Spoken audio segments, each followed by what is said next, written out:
সুযোগ করে দিই। সকল দর্শনার্থীদের জানাচ্ছি আপনারা এক জায়গায় দাঁড়িয়ে পড়বেন না, এগিয়ে চলুন, ছবি তোলার জন্য দাঁড়িয়ে পড়বেন না।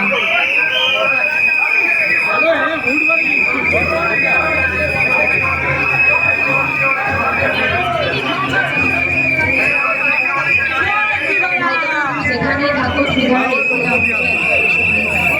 ভাইকে